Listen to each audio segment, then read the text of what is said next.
All right, so the second topic that your book discusses, which is another extremely important notion in marketing, is the idea of positioning. That is, creating a reason for consumers to buy your good. Position marketing is what we refer to as an organized method of getting into the consumer's mind. Your position is the consumer's perception of your brand relative to the competition. The consumer's perception of your brand relative to the competition. It's also what consumers think of when your brand name is mentioned, and it's also why consumers buy your product. So think about something like the Chevrolet Equinox. Well, part of the positioning strategy for Chevrolet is to get consumers to perceive the Chevrolet Equinox as better than the competition, and that is in terms of the product attributes that you might find important. It's also what people think about when you mention Chevrolet Equinox, what comes to mind. And then finally, the positioning is the reasons why customers buy your product.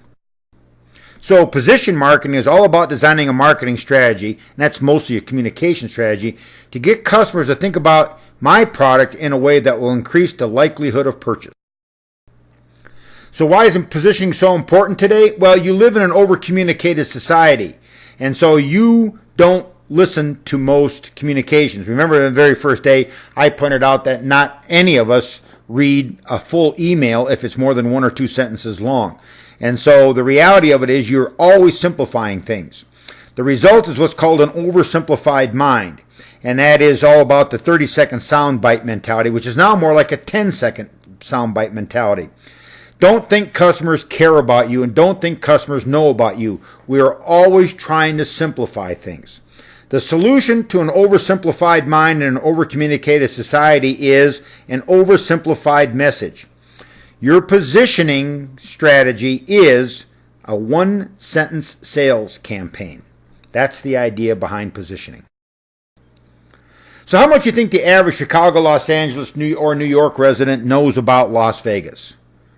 Well, they know that there's gambling here, and maybe they know a little bit about it because maybe they've been here once or twice, but they don't really know very much about Las Vegas. They don't know about the school systems, and they don't know about lots of other things about Las Vegas. And so the answer to that question is less than you think. So let's talk about some basic ideas about positioning. So the first one is, how much do you think the average customer knows about each product? The answer? No less than that.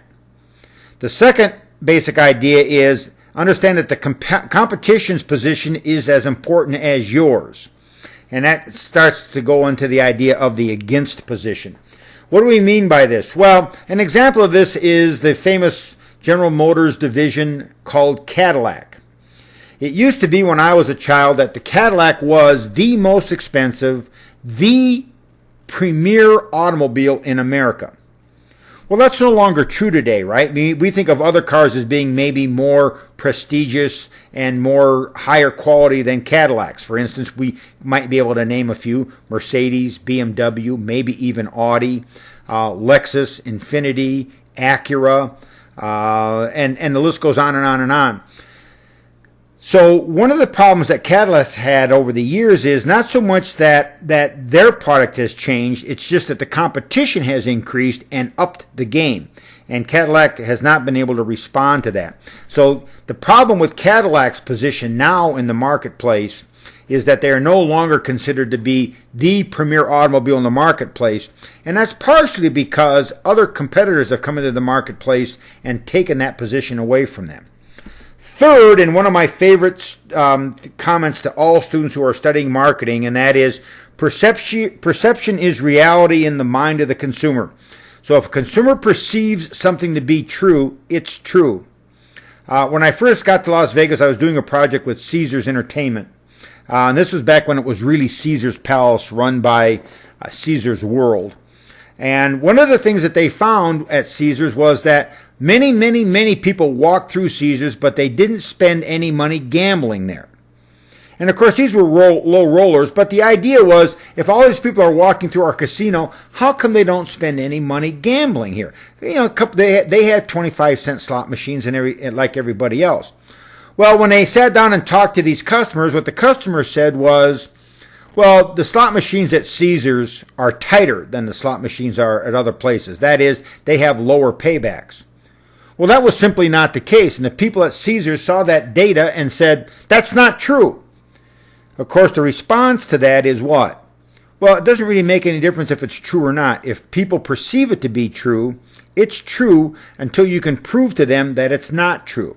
So the idea is, if you're going to do positioning, it's important to understand what people's current perceptions are, because unless you can change those perceptions, you can't change how they will position your product in their mind. Next, you can't appeal to everybody. You know, just as we talked about in segmentation, you can't appeal to every single customer in terms of how your product is positioned. So you can't be the highest quality, lowest priced, most reliable, on and on and on. The truth is that you can't appeal to everyone, and so the way that you position your product in the marketplace has to be designed to appeal to a very specific crowd. And then finally, on this group of basic ideas, consistency of position is the key.